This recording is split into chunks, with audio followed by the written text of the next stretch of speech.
There's a big table in the center surrounded by chairs, and a smaller desk prominently placed in the back that I assume is Shizune's. There are a few regular desks and chairs stacked to one side, as well. Extras, perhaps? Aside from the tables and chairs, the room doesn't have much else to offer. Just a couple of filing cabinets and bookshelves stacked with old school records and documents. Not much else, in fact. Nothing else. This is a pretty bleak room. They could at least put a potted plant in here or something, but the most noticeable thing that this room doesn't have is other people. Are we here early? No. What do you mean, no? Does it mean nobody else is coming today? Yeah, that's right. Before I manage to ask why that's the case, Shizune claps her hands together very energetically. Hachan, let's play Risk. Come on, you promised, didn't you? You have to. Okay. Do you want to know the rules? We can explain it to you while we set everything up. While Misha is talking, Shizune takes out what looks like a board game from behind one of the filing cabinets and throws it on the table. Actually, this looks kind of interesting. After Misha spends a little too long for her liking running through the basics with a somewhat vague and confusing tutorial, Shizune cuts in and declares the game has started with a decisive motion, slicing her arm through the air. Shizune's aggressiveness is rubbing off onto me. I start feeling more competitive than I intended to be when I agreed to this. Well, games are meant to be at least somewhat competitive. Halfway into the game, while I try to ponder how to defend against Shizune's assault from two fronts, she breaks my concentration. God, I'm just failing at this line all over the place. She breaks my concentration by drumming her fingers on the table to get my attention. Hachan, Shichan wants you to know that you are taking too long to make a move. Shichan also says that she will let you keep Australia if you agree to join the student council. I thought this was a game with no strings attached. Just the fact that she would dangle that over my head as an offer means that she knows I care about the outcome of this game. And anyway, no! Shichan admires your fighting spirit and would be a benevolent dictator who will spare your people if you agree to join the student council. There is no good dictator. Ha ha ha ha. You're so competitive, Shizune. She seems to take this as a compliment. I would expect the student council president to be a little more magnanimous. Magnanimous? I'm kinda with you there, Misha. She doesn't seem to know what the word means or how it's signed, so she pulls out a piece of paper and writes it for Shizune, who in return signs it back to Misha. Misha presses her index fingers against her temples, as if trying to physically imprint the word into her memory. Suddenly, Shizune bursts into a flurry of gestures. Misha looks daunted by the pace of her heated signing. Wait, please slow down, Shichan. Hachan, Shichan says you're going to lose. Tell her I will crush her world empire with my rebellion! Okay. Poor Misha. Those eyes of hers shine with childlike mischief. It looks more like kitty cat mischief to me. I'm a cat, I'm a kitty cat, and a meow meow meow and a meow meow meow. I'm a cat, I'm a kitty cat, and a Shichan, Shichan, Shichan, Shichan. She says you have no chance if you keep playing like this. No, you won't. Meh. She is either really mocking me or trying to trick me. I've nothing else to lose though, so I might as well try something different. Maybe if I spread out my forces and try to control more territories, I can recoup the advantage. Shizune seems to focus on conquering whole nations, so maybe I can sacrifice my hold on continents to gain more small countries. It's worth a shot. A few turns later, I end up losing the game anyway. Shizune adjusts her glasses victoriously and allows herself to tentatively pump a fist in the air in celebration.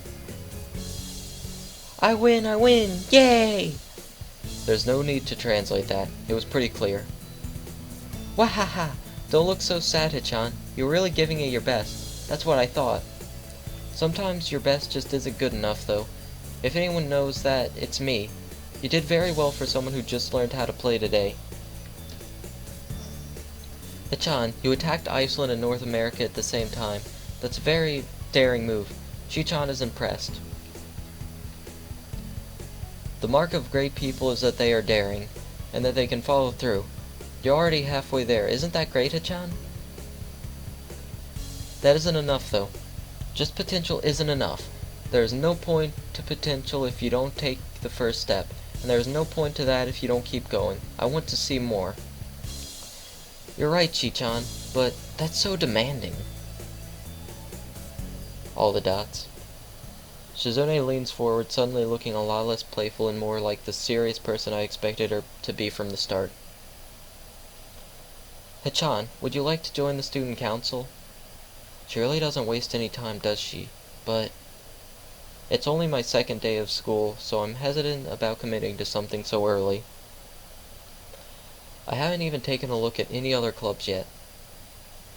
But spending time with Shizune and Misha doesn't seem like something I would hate. I still need more time to think about it before I decide for sure. Maybe. I'll get back to you on it. Okay, Hichan, but I hope you're not just saying that so we don't feel bad. No, really. Really? Hichan, if you're going to say that, you're saying that it is definitely the truth, and there can't be any mistaking it. I know. I guess I should have my revenge for losing at the very least. Shizune smiles at that in a mischievous way that feels like twisting the knife in the wound of my loss. I take a glance at the clock on the wall and realize I've spent far longer playing Risk than I expected.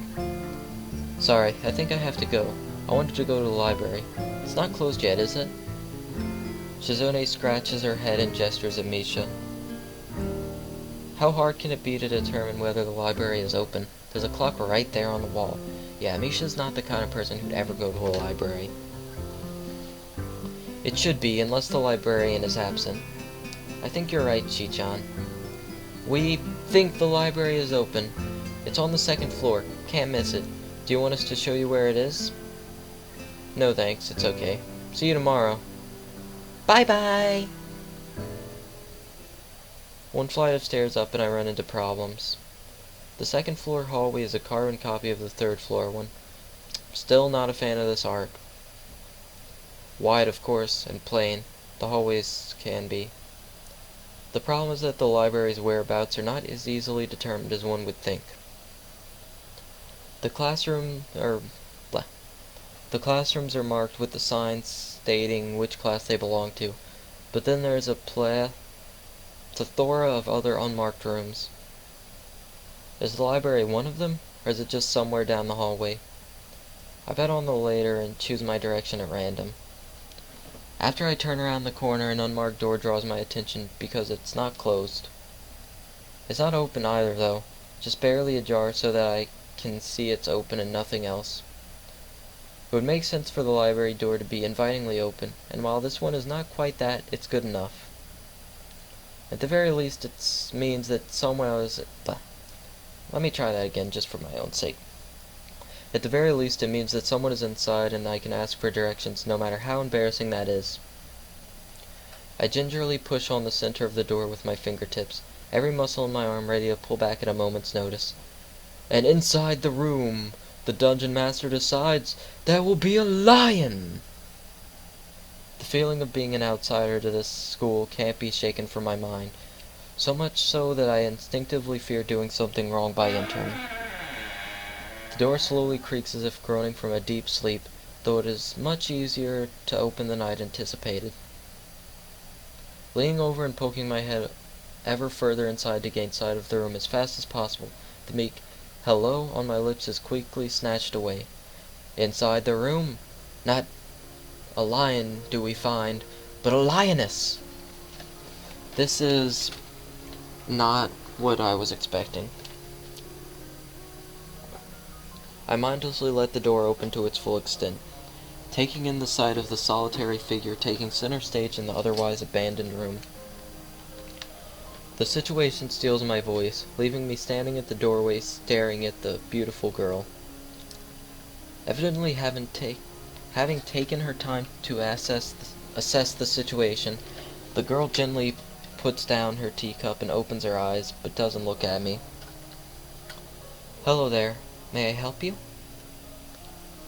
Staring directly in front of herself, the movements of her lips seem to break the silence rather than the words. However, in the soft, measured voice that reminds me she's a separate being from the room itself. Not only is she likely the tallest girl motherfucker. Not only is she likely the tallest girl I've ever laid eyes on, but even among the foreigners I've met, she's strikingly distinct. My tongue just keeps slipping. Might have to stop soon. Hi. Sorry for intruding, I was just kind of lost. She takes a moment to formulate a response before speaking. Every action she takes feels as if it's carefully choreographed beforehand. Care to take a seat? I know what her accent would be, but it would be hard to get. Unexpected, considering that I'm intruding upon her. Thanks. I slowly step towards another seat opposite of her, the girl resting the teacup and saucer on the wooden table in between. The way she doesn't track my movements with her head is telling. That and the slight cloudiness in her eyes mean she must be at least partially blind, like Kenji. Come to think of it, her voice doesn't have any detectable accent either. I guess she must be half Japanese. As I take my seat, her composure takes me slightly off guard. Her air of relaxed confidence makes the silence entirely comfortable. The calming atmosphere is so very different from the student council office. I take it you're a new student to Yamaku? Yeah, I just transferred in yesterday. I get the distinct feeling my speech patterns don't match the formality of hers, accentuated by her restrained bow of greeting. One which I hasten to match before realizing the futility of the action. I'm Lily Sato. Pleased to meet you. Hisao Nakai. She gives a nod before gesturing roughly in the direction of her teacup. Would you care for a drink? Sure. As much as it pains me, I can't keep step with her formality in the proceedings. She gives a kind nod, taking the request in stride. Without another word, she steps off the chair and prepares a second cup of tea from a collection of supplies laid out along the shelf. A brush here, a brush there, her left hand often lightly touching the side of whichever container she's pouring into. It seems to be a process she's followed dozens of times before. As I lean sideways to see around her back, she seems to use her long, dainty fingers to measure the right amount of water in the cup. It's one thing to see the different disabilities the students in the class have, but it's quite another to see how everyone seems to adapt. Shizune and Misha have no problem working together to communicate with me, and Lily herself seems to have workarounds for problems I never thought of. While I feel slightly guilty about her doing the work, she seems pleased to be following the correct process of the preparing the drink. So, her soft voice brings me out of my silent observance. Which room were you looking for? It's not often this classroom is visited after school. The school library. Shizune and some classmates told me it was on this floor. She finishes pouring water into the teacup as she nods, a small metallic tapping coming from the teacup indicating it was stirred. I'm aware of Miss Hakamichi, as are most students. To be with them means you're in class 3-3, no? That's right, in the silence room with Muto. She gives a small giggle before setting down the teaspoon and slowly walking towards the table, teacup and saucer in hand. He's quite a character. I imagine you'll come to like him. Most do. As she sets down the tea, I gently take it and have a sip. I'm really more of a coffee person, but this seems like a rather bad moment to bring it up. Nonetheless, the smell's quite nice. I hardly think it'd be hard to choke down. Thanks, Sato. It tastes really nice. She smiles and quickly waves her hand in front of her face. Lily, please. There's no need to be too formal. She says that in spite of her exceedingly well-bred speech. Oh well. Lily, teach me to speak well, plus. I guess I should try and ask her about herself, as it really does seem as if she's catering to me. So, which class are you from? I imagine it's one of the third-year classes. Correct. I'm in class 3-2, which is on the third floor, same as yours. It's taught by Miyagi and is specifically for both blind and partially blind students. I see. Sorry.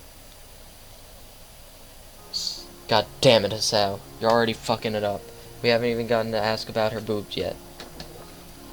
I feel like slapping myself for the faux pas. Looking at her face, though, she doesn't seem in the least bit put off by it. My, there's no need to change your speech on my account. Sure. Sorry, I guess I'm really showing my newness here. An environment like this would be a big change, so I can't fault you for it. While the same can't be said for everyone, many have come to terms with their conditions. A category which would include her, it seems. All too ready to jump ship from this particular topic, I seek into another. Do you come here to drink tea often? It's a really nice place. Thinking on it, this might be her version of the place behind my school that I like to have lunch at. I come here fairly often during lunch times. My duties as class rep don't have... What? My duties as clap rep... It's... Everyone who actually decided to watch this, I give you permission to slap me if you ever see me. For being such a bad reader. My duties as class representative don't leave enough time for an official club, so a friend and I use this room for having tea. Class representative, huh? Compared to Shizune, her mannerisms seem to be completely opposite. While Shizune's blunt and fiercely driven, Lily seems relaxed and calm, almost aloof. Come to think of it, she might be useful for a less biased view on the school's clubs. What kind of clubs are there to join? The most popular ones are the track and field club, which uses the field near the school during lunch times, the baseball club, and the book club in a room near the library. Most of those are out of the question for someone like Hisao. There are also numerous small ones too, though, such as the art and music clubs. Truthfully, I think even music might be out of Hisao's capabilities depending on which instrument he decides on. Like, I think doing something that would overexert your breath, like, I don't know, maybe a flute or trumpet, isn't something he could do. Perhaps like a violin. At a time when I'm just wanting to get on my feet, rushing into a club right away seems slightly unappealing. I wonder if this school shares the same rule as my old one. Is it compulsory to join a club? It isn't, though it is encouraged. Ah, good. That's a relief. I've really let my guard down around this girl to let such a thing slip out. The fact seems to slightly amuse her. Lily has a nice smile. Not wanting my tea to get cold, I finally start drinking it, as Lily does the same. As I look over to the window over her shoulder, I notice the light coming into the room has a distinctly orange tint. Even here, time doesn't stand still. Huh. The time's going quickly. Sorry? Right, she's blind. Of course she can't see the sun setting. It just looks like the sun's starting to set. It seems to come as a surprise to her. I guess she must have lost track of time. Sorry, Hisao. I didn't mean to keep you from the library for so long. I quickly moved to allay her concern. Ah, no, it's okay. The library's still open, isn't it? She pauses and takes a moment to think on it. It's probably something I should have asked Shizune when I had the chance, but Lily seems likely to know in any case. True, it's open until 6:30 during weekdays. A quick glance at my watch confirms I have well enough time to get there. I might get going in that case. It's been nice talking to you, Lily. She smiles and gives a deep nod, her hands still neatly folded on the table in front of her. It was my pleasure. Oh, come to think of it, shall I show you where the library is? I couldn't possibly ask for more help. I should be able to find it alright. Well, unless my navigational skills fail me, which they seem to have a habit of doing. It's alright, I was going to be talking to the librarian there in any case. I should introduce you. This gets better and better. It's pretty hard to deny her offer. If you're sure, then that'd be great. Thanks. As she stands up to follow me, she takes hold of a straight, retractable cane that had been slipped in the handle of her bag on the floor. Compared to the cane that the boy in my class had, Lily's looks much thinner and longer. His must be for support, whereas Lily's is for navigation. Together we leave the peaceful room and enter an empty hallway on the way to the library. So I'm actually going to take a quick break after I save this. Thank you guys for watching, and I am sorry about my poor reading skills. I will do some more later. Bye bye.